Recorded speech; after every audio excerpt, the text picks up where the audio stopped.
नमस्कार, मैं हूँ संजय शर्मा। आप देख रहे हैं 4 PM बिहार। बिहार की गलियों में, मोहल्लों में चर्चा शुरू होने लगी है कि आखिर बीजेपी के बुरे दिन आ गए। पीके के समर्थन में ऊंची जातियां जिस तरह से आ गई, पिछड़े लोगों ने वर्ग के लोग नाराज हैं, कुर्मियों ने वोट नहीं दिया, उससे साफ है कि बड़ा खेला होने जा रहा है। नीतीश कुमार की सक्रियता और नीतीश कुमार ने सोच लिया कि अब सम्राट चौधरी रहेंगे, भाजपा रहेगी तो उनकी पार्टी टूट जाएगी। तो क्या सम्राट चौधरी की कुर्सी जाने वाली है? जबरदस्त बातचीत की है राशिद जहीर के संग, सुनिएगा जरूर, आपको अच्छी लगेगी। भाई राशिद, कमाल कर दिया।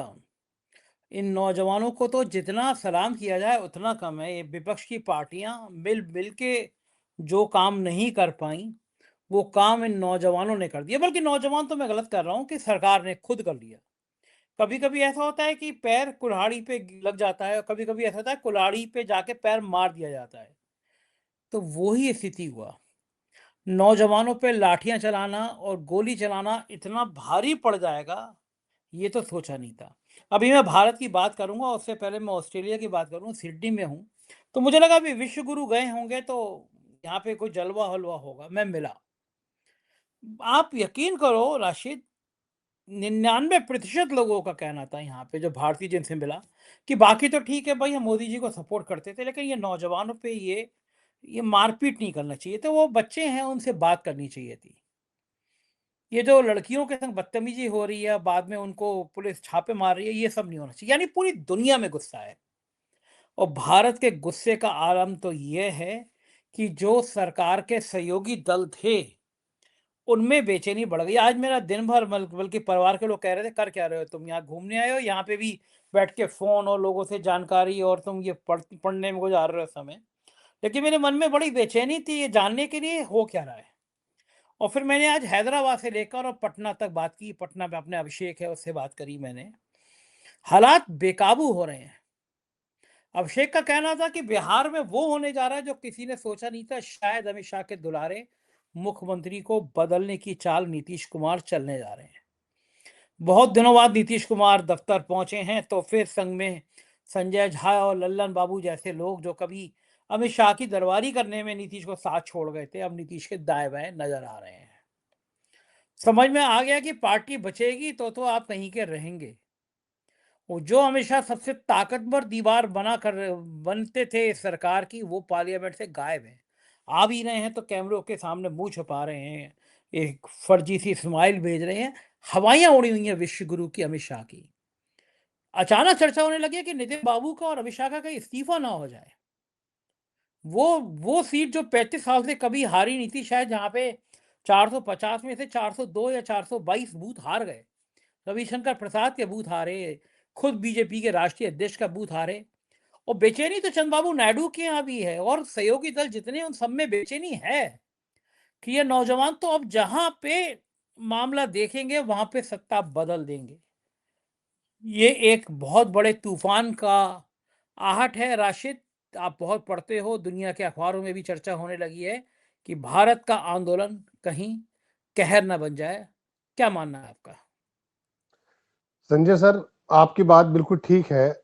और ये लोग ये सोचते थे, अगर ऐसा सोचते थे कि कुएं के मेंढक हैं, हमें कोई नहीं देख रहा है, तो दुनिया मोबाइल के रूप में हर एक व्यक्ति अपने हाथ में लिए बैठा है भारत की तरफ। और भारत का जैन जी, इसको किसी जमाने में पूरी दुनिया के अंदर इस तरह से पेश किया जाता था कि आईटी का क्षेत्र हो या कोई और क्षेत्र हो, बिहार और भारत, मैंने बिहार का नाम जानबूझ के लिया है, इसका नाम हुआ करता था। और अमेरिका के अंदर आईटी छात्र और हमारे जो लोग बिहार के खास करके, उनकी डिमांड होती थी। आज ये छात्र, आज ये जैन जी, नौकरी, रोजगार, महंगाई और वही हिंदू मुस्लिम का माहौल, इससे इतने ज्यादा परेशान हो गए कि अब आज की पटना की आप खबर बता रहे हैं, दिल्ली में आज उत्तर भारतीय, अगर उत्तर बेल्ट की बात करें तो 6 प्रदेशों में इस वक्त जैन जी, जब मैं आपसे बात कर रहा हूं, सड़कों पर है, 6 प्रदेशों में। और हाल यह है कि प्रधानमंत्री देश में हो या ना हो, अमित शाह जो ढाल बनकर हमेशा फ्रंट फुल पे आकर खेलते थे, फ्रंट फुल पर खेलते थे, वो आज सदन में जवाब देने को तैयार नहीं है, सामना करने को तैयार नहीं। राहुल गांधी की वो तस्वीर जब फाइनेंशियल टाइम्स ने फ्रंट पेज पर छापी, जब इन्होंने उनको दरवाजे से उठा करके उनको उठाकर लेकर गए हैं, ये भले कुछ भी कहने लगे, लेकिन दुनिया इस तरफ देख रही है। अमेरिका का इन्वॉय जो बांग्लादेश में इस समय तारिक रहमान से मिल रहा है, उनको न्योता दिया जा रहा है, वहीं पर वो दिनेश त्रिवेदी से भी मिलता है। ये दिनेश त्रिवेदी वो है जो किसी जमाने में रेलवे मिनिस्टर हुआ करते थे टीएमसी में, इसको वहां पर हाई कमिश्नर बनाकर भेजा हुआ है। और उच्चायुक्त में और हाई कमिश्नर में, राजदूत में फर्क यह है सर, कि ये डायरेक्टली प्रधानमंत्री को रिपोर्ट करता है। मतलब आप ये देखिए, कोई भी किसी प्रकार की मीटिंग ये थी नहीं, अचानक अमेरिका का जो है राजदूत वो जाकर के भारत के बंदे से मुलाकात करता बांग्लादेश के अंदर। तो ये स्थितियां एक्चुअली हमारे देश का जो गोदी मीडिया है, हकीकतन महीने 20 दिन, 20-25 दिन, 2 महीने अगर बैठा करके बता दे तो देश में क्या चल रहा है इंटरनल और एक्सटर्नल, तो हमारे मुंह तो खुले के खुले रह गए हैं। देश के जैन जी जो समझ चुके हैं, बाकी देश के लोग भी समझ जाएंगे। एक बात। दूसरी बात यह है कि जैन जी जहां जो आपने बात की है, ये तो मस्त था। इसको तो रील के अंदर रिला करके बिल्कुल मोदी जी खुश थे कि भाई इनको लगा दिया है।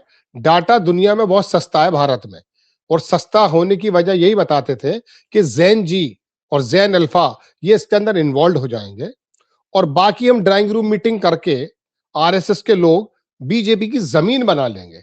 50-50 हजार मीटिंग, ड्राइंग रूम मीटिंग हुआ करती थी दिल्ली चुनाव में, महाराष्ट्र के चुनाव में आरएसएस ने। आज वो आरएसएस मुंबई में वहां पर जैन जी और जैन अल्फा से बातचीत करने के लिए मजबूर है। मोहन भागवत खुद जा रहा है।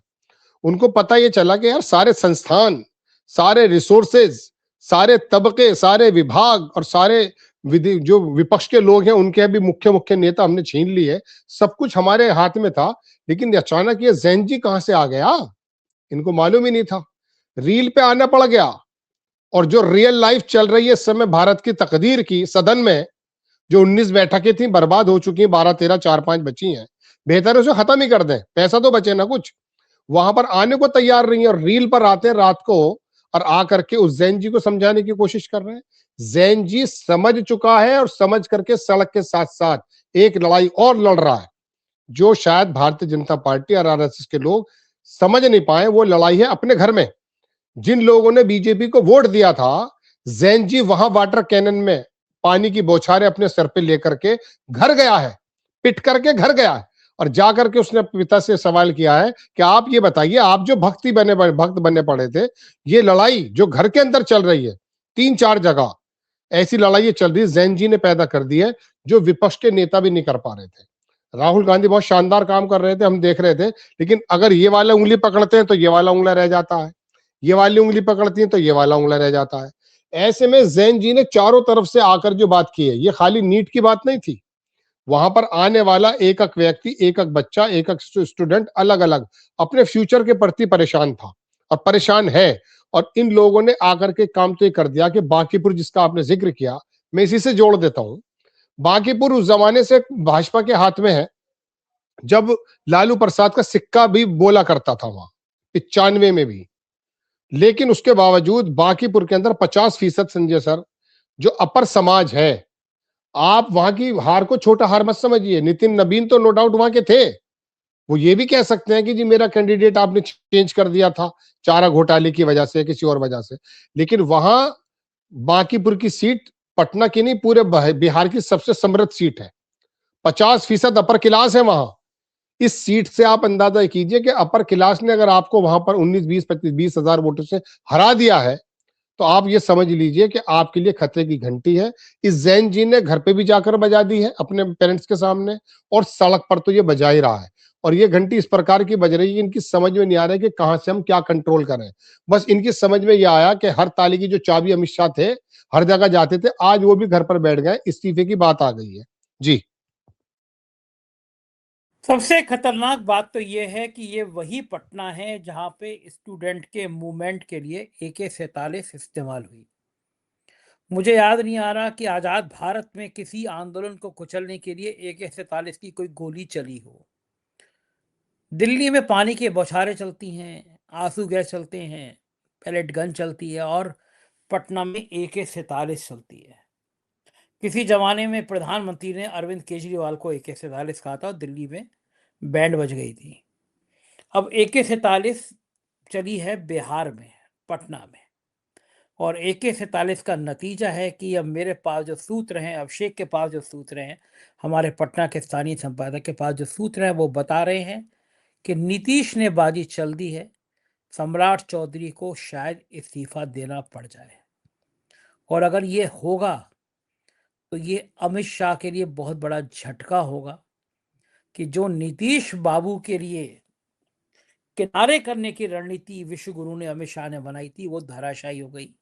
आनंद सिंह का बयान आया कि मुख्यमंत्री जनता चुनती कोई और है, बना कुछ और देते हैं, टिकड़म से चलेगा नहीं।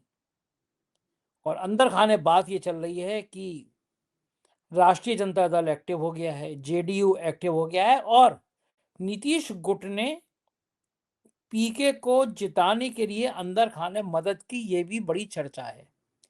तो बिहार की जो हवा चल रही है, क्या वो अमित शाह को बहुत तेज लू का एहसास करा रही है? बरसात शुरू हो गई है लेकिन लू लगने लगी है। ये गर्मी की तपिश बाकी राज्यों में पहुंचने लगी है। मुझे लग रहा है बिहार की अगर हुकूमत चली गई तो फिर दिल्ली की हुकूमत भी शायद हिल जाएगी। क्या लगता है आपको? संजय सर, एक्चुअली बात ये थी कि जो विपक्षी दल थे उनमें से कुछ लोगों को ये महसूस हो गया था कि वाकई अमित शाह ये बात कहते थे कि हम लोग जाने वाले नहीं हैं। शायद ये बात सही हो। चुनाव आयोग ने जिस प्रकार से SIR और बाकी तमाम तंत्र को अमित शाह ने अपने हाथ में लिया था, हकीकत में कोई गुंजाइश तो नजर आ ही नहीं रही थी। विपक्ष का कोई स्कोप नजर नहीं आ रहा था, भले ही उनकी बात भी हो। लेकिन मैं आपको बताना चाहता हूं कि नीतीश कुमार और चंद्रबाबू नायडू, अभी आपने देखा TMC के लोग टूटकर वहां आए, कुछ ही दिन पुरानी बात है। अगर उनके सामने जैन जी का पूरा मरहला होता तो किसी भी सूरत में ये लोग TMC के वहां आते नहीं। शिवसेना को तोड़ा गया। शरद पवार आने ही वाले थे, उनके लोग आने ही वाले थे, उन्होंने जैन जी का जैसे मामला देखा पीछे चले गए और आकर के उन्होंने गठबंधन की बात शुरू कर दी। ऐसे में नीतीश कुमार और चंद्रबाबू नायडू कैसे पीछे रह सकते हैं? ठीक है, वक्ती तौर पर उन्होंने कुछ काम किया है। ऐसे में अब एक दिक्कत यह भी हो गई है कि सम्राट चौधरी को लेकर के, ये जो कल बंदा वहां जीता है प्रशांत किशोर, और उसने कहा बिहार के इतिहास में ऐसा अनपढ़ कोई CM नहीं है। इतना ज्यादा प्रेशर डाल दिया है अमित शाह पर कि ऐसे में नीतीश कुमार को तो अपनी चालें चलनी है।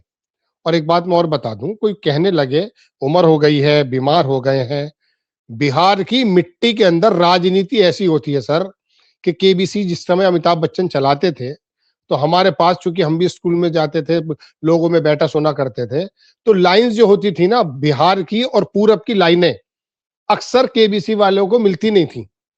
क्योंकि वहां जो भी बंदा होता था, वहां की चाय की दुकान पर बैठ जाओ, राजनीति की बातें कर लो। आप बंबई में आप करोगे नहीं, बात बन पाएगी। तो वहां की तो मिट्टी के अंदर राजनीति है।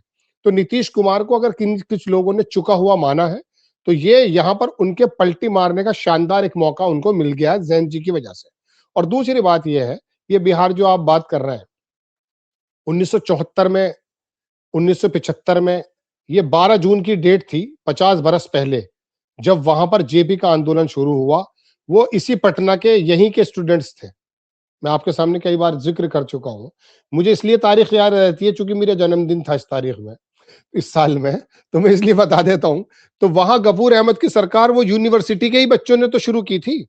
आज बिहार के लोग नौकरी के लिए, रोजगार के लिए परेशान हैं। वो लोग जो इस तरह से कर रहे हैं तो नीतीश कुमार पर ऑटोमेटिकली दबाव है, एक बात। दूसरी बात, नीतीश कुमार को जैसे किसी जमाने में चूल्हे जो पुराने चला करते थे और उसमें फूंक मारा करते थे तो कभी कभी चिंगारी नजर आ जाती थी सर। नीतीश कुमार ने ये देख लिया था कि मेरा दल, मेरे जितने भी बाहुबली थे और आसपास के जो मेरे बाजू थे, वो सब टूट करके अमित शाह के गोद में बैठ गए हैं। लिहाजा लोग तो ये भी कहने लगे थे, हमारा भी ये गुमान बन गया था, सच बात है, कि नीतीश कुमार की पार्टी को अमित शाह ने खत्म कर दिया है। ऐसे में वो चिंगारी जो मैंने अभी आपसे कहा राख में नजर आई है, नीतीश कुमार को नजर आ गई है कि एक ही हाथ से अमित शाह और सम्राट चौधरी को वो चित कर सकते हैं। ऐसे में वो इस आंदोलन को जो बिहार से चल रहा है वहां पर थमने को तैयार नहीं है। और आज तो वाटर कैनन और दमनिया भर का जो ये काम इस्तेमाल हो रहा है, AK-47 की बात आपने कह दी है। नीतीश कुमार ऐसे में अपने दल को सरवाइव करने के लिए भी इस काम को कर सकते हैं। अब वो सुनेंगे नहीं संजय झा की, क्योंकि वो जानते हैं संजय झा कौन है, बाकी लोग कौन है, सबको जानते हैं वो। तो ऐसे में अपने दल को भी आगे करने के लिए उनके दिमाग में ये बात आ सकती है या आई होगी, इसी वजह से वो एक्टिव है। अभी परसों तरसों भी 4 दिन पुरानी 5 दिन पुरानी बात है, वो बाकायदा धमक रहे हैं अपने ऑफिस में जाके, अपने कार्यालय में जाकर बैठ जाते हैं, पूछगछ करते हैं वो सारी बात। तो ये एक मौका है, बिहार का ये जैनजी, दिल्ली का जैनजी, अब कहां कहां का जैनजी लगाए, इलाहाबाद कुछ ज्यादा दूर नहीं है, वहां पर धरने पर बैठे हुए हैं छात्र। 8 तारीख में बुलावा दे दिया राहुल गांधी ने, केजरीवाल तैयार बैठे हैं। आज 4 तारीख है, गालिबन केजरीवाल प्रधानमंत्री जी के पास पहुंचने वाले होंगे या पहुंच गए हो। तो ये तमाम जो ये है ना कि इधर के ढापना या उधर का ढापना बीजेपी की समझ में बिल्कुल नहीं आ रहा। और अमित शाह जो चाणक्य बनते हैं, और चाणक्य वो है भी, इसमें कोई दो राय नहीं है। बीजेपी को इतना आगे पहुंचाने के लिए उन्होंने काम भी किया है। वो खाली सरकार चलाने का काम नहीं करते, वो विपक्ष के जितने नेता हैं उनके भी लूप होल्स उनके हाथ में होते हैं, किसको कैसे करना है। अब ये बात अलग है कि पहली बार देश का गृह मंत्री अपने आप को जो लौह पुरुष समझता था, वो सदन में जाने को तैयार नहीं है। और वहां पर जो दूसरे पत्रकार है, एक पत्रकार है, मैं नाम नहीं बताऊंगा, मेरे भी मित्र हैं, उनके कंधे पे हाथ रख दिया था परसों निकलते हुए जीने से। मैं, आप यकीन मानिएगा, वो ट्विटर पर और फेसबुक पे पागल हुआ फिर रहा है, समझे कि ये हाल है। तो वहां पत्रकारों की, वहां पे कैमरे तो है नहीं, माइक भी उनके हाथ में नहीं है। अब अमित शाह जो है सोच रहे हैं कि सब कुछ चंगा सी कर देंगे, लेकिन हालात नहीं है। हालात तो वो जो है ना सोशल मीडिया, वो जो है ना रील का बंदा, वो आ चुका है। दरअसल पत्रकार बन गए रील बनाने वाले लोग, अब वो निकल चुके हैं। एक उर्दू की मिसाल है, पता नहीं लोगों की समझ में आए नहीं आए, कि बिल्ली थैले से बाहर आ चुकी है। तो अब इनकी समझ में नहीं आ रहा। अब ये 13 तारीख के बाद, ये जो सेशन पूरा हो जाएगा, इसके बाद, इससे पहले ही, और राहुल गांधी जो इस जैन जी का पूरा, मैं समझता हूं कि उसको जो है ना किसी तरीके से कंट्रोल करके उसको जो है ना एक शक्ल देने वाले हैं। क्योंकि देखिए दीप के गायब है, बातचीत करना है वो अपनी, लेकिन इस आंदोलन का, जैन आंदोलन का कोई चलाने वाला इस समय मौजूद नहीं है। वांगचुंग की हालत हम देख चुके, दीप के ऊपर भी बात आ रही है दुनिया भर की, लेकिन लड़के जैन जी और जैन अल्फा जो सड़कों पर आ गए सवाल कर रहे हैं। तो ऐसे में राहुल गांधी ने जो 8 तारीख में बुलाया है जैन जी का और तमाम लोगों का, ये वो एक ये धार भी दे सकता है, विपक्ष के लोग भी आ सकते हैं।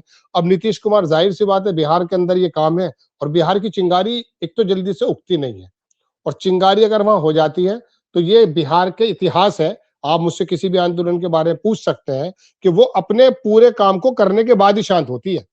तो सम्राट चौधरी पर उनको एहसास नहीं था कि ये बांकीपुर में एक प्रशांत किशोर नाम का आदमी आएगा।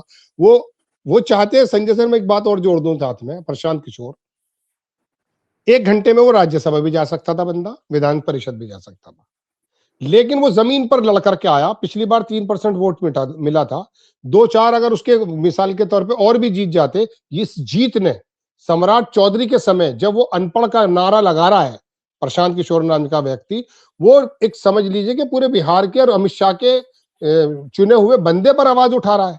तो अब नीतीश कुमार ऐसे में तो जाहिर सी बात है एक्टिव है, जनता दल यू भी एक्टिव है, और आज तो मैं देख रहा था लालू प्रसाद के लड़के भी शायद बाहर से आ गए घूम फिर के, वो भी एक्टिव हो गए। तो ये सब लोग एक्टिव हो गए। अब अमित शाह की परेशानियां हैं, देखते हैं क्या होता है। जी, सबसे बड़ी बात यही है कि जो सहयोगी दल हैं उनको लगने लगा है कि अब ये जो है भारतीय जनता पार्टी, ये डूबता हुआ जहाज है। और कहा भी जाता है जब जहाज डूब रहा होता है तो चूहे सबसे पहले कूदकर भागते हैं।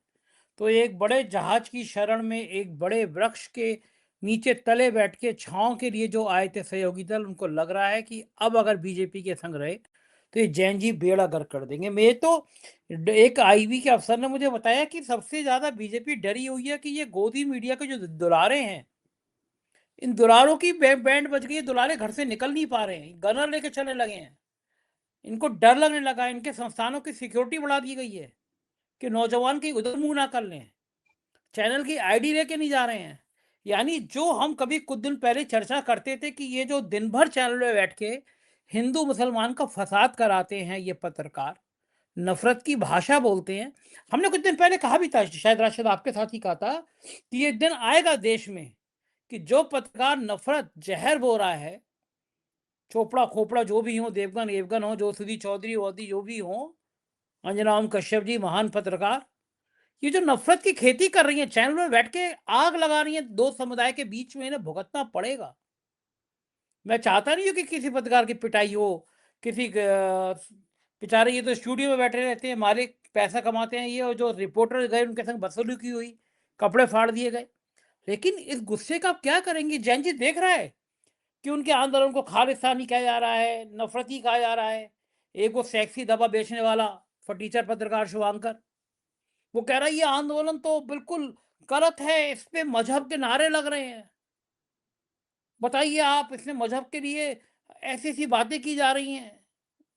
अब उसकी घिग्गी बंध गई है, अब वो पलट रहा है, अब वो जैन जी की बात करने लगा है, क्योंकि उसको लग रहा है कि ये जैन जी बैंड बजा देंगे। तो ये जो नफरती चिंटू थे, इन नफरती चिंटू पत्रकारों का भी इलाज कर दिया जैन जी ने, और इनके आका मालवीय साहब और पूरी भारतीय जनता पार्टी जो जहर को बोती थी, खाद पानी डालती थी, उनको समझ में आ गया ये वो नौजवान है, ये डरता नहीं है। आप लाठी चलाओगे। सीन था एक, वो हरी शर्ट पहने वाला नौजवान कह रहा था मारो मुझे, कितना मारना है मारो। ये सीना तान के खड़े होकर मार लो तुम मुझे जितना करना है, क्योंकि खोने के पास कुछ नहीं है। सैकड़ों नौजवान आत्महत्या कर चुके देश में, नौकरी नहीं है, पेपर लीक हो जा रहे हैं, एजुकेशन नहीं है। तो फिर यह है कि मामला अब निपटा ही लिया जाए। तो चाहे ये चाटुकार गोदी मीडिया हो, ये सत्ता हो, इसकी चूल्हे हिल गई हैं। तो क्या राशिद भाई, अंतिम जो हथियार है, जो ब्रह्मास्त्र है, जो सबसे आखिर में चला जाता है, वो कब चला जाएगा? एक ही ब्रह्मास्त्र है, मुसलमान पाकिस्तान, ये कब आएगा सीन में? क्योंकि अब तो यही बचा पाएगा, पाकिस्तान बचा पाएगा या मुसलमान का नाम बचा पाएगा। इसके अलावा बचा तो कुछ नहीं पाएगा। योगी आदित्यनाथ ने कहा था नमाज पढ़ने के लिए बड़े गंदे शब्दों में कि सड़क जो है किसी की है, वो बड़े गंदे शब्द में दोहराना नहीं चाहता। नमाज सड़क पे पड़ी जाए तो वो बहुत खराब है, और ये गुंडे कावड़ियाँ गाड़ियाँ तोड़ने ये बहुत अच्छा है।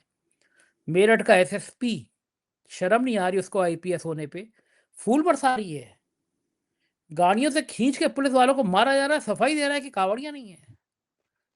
किस घड़ी में ऐसे लोगों ने शपथ ली होगी संविधान की?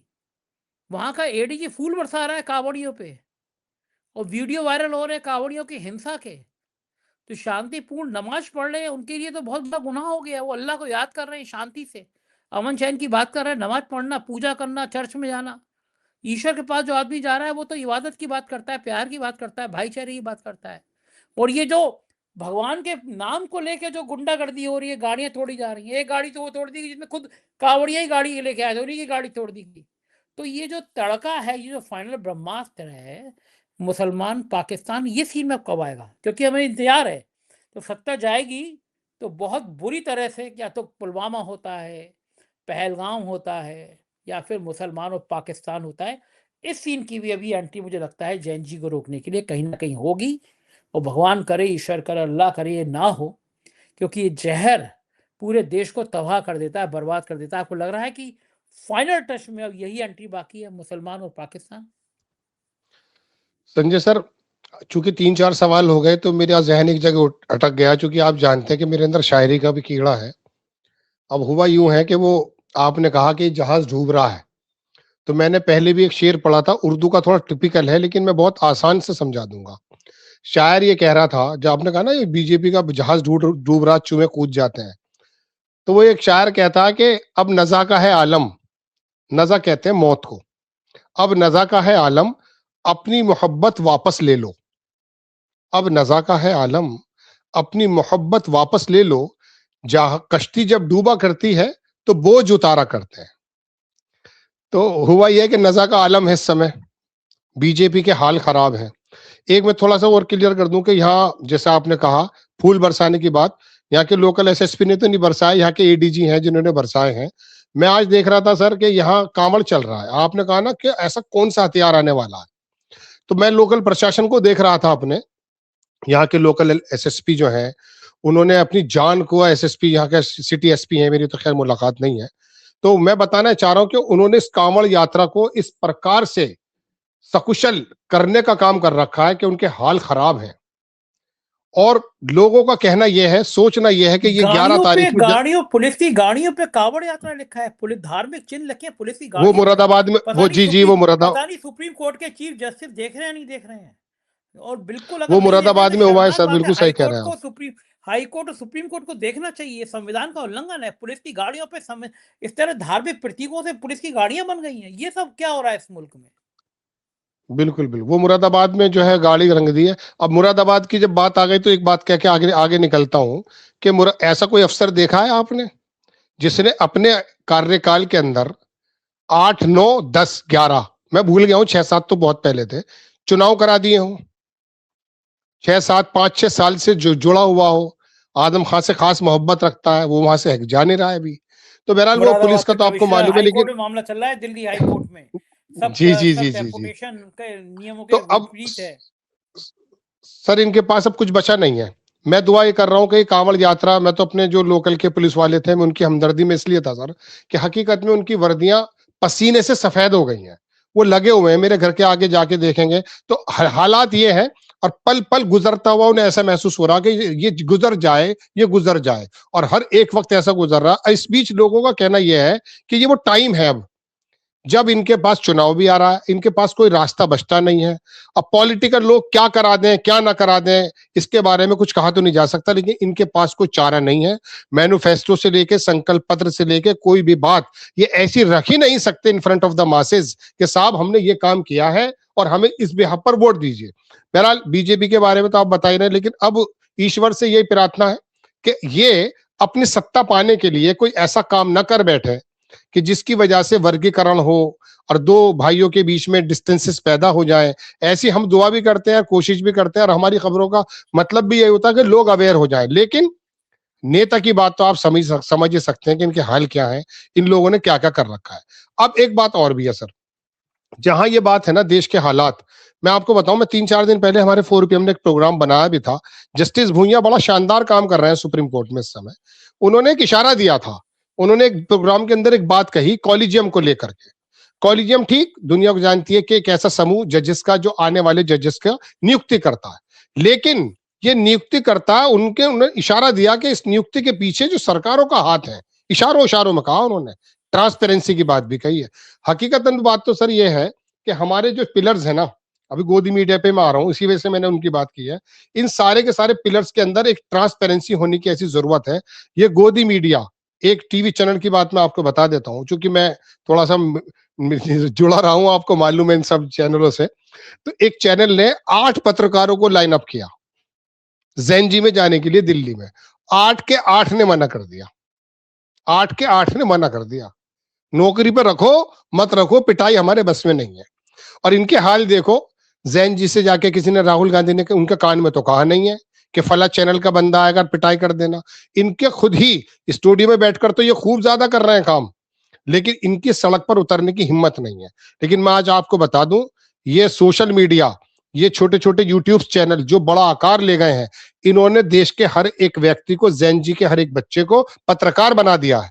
मोबाइल लेकर के वो सीना चौड़ा करके कहता कि मार डंडा मेरे, मैं तेरे सामने खड़ा हूं, मार डंडा मेरे। तो ये तमाम चीजें जो आई हैं, अब वो अपना काम भी कर रहे हैं, लेकिन सबके सामने एक ही परेशानी ये है कि गोदी मीडिया अगर हकीकतन उनका दर्द पहले बता देती तो कम से कम इतनी ज्यादा बात खराब ना होती, देश के इतने हालात खराब ना होते। मैं आपको फिर भी बता रहा हूं कि 2 चीजों का नाम मैं लूंगा, एक का तो मैं इशारे में लूंगा और एक का खुल करके लूंगा।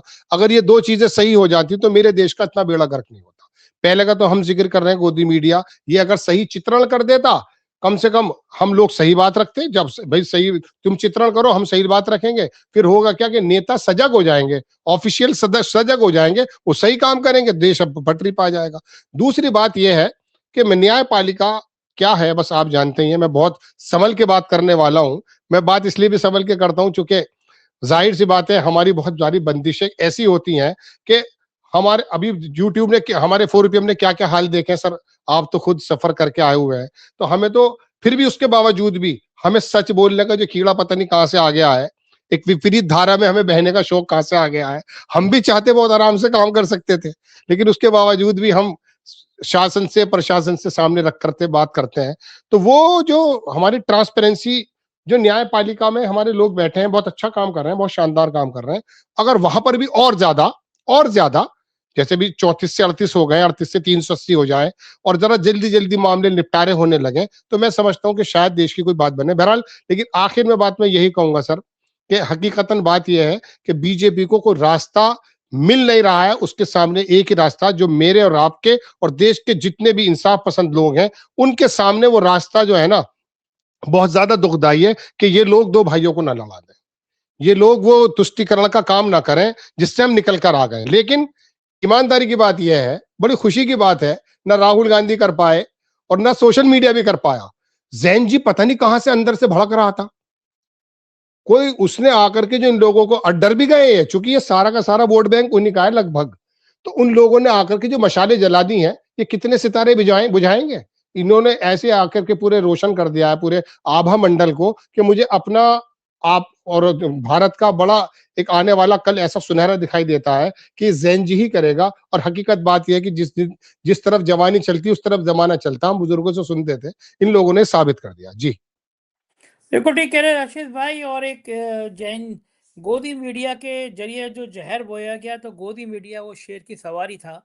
जब आप करते रहते हैं तो बड़ा मजा आता है, और जैसे ही उतरते हैं शेर खा जाता है।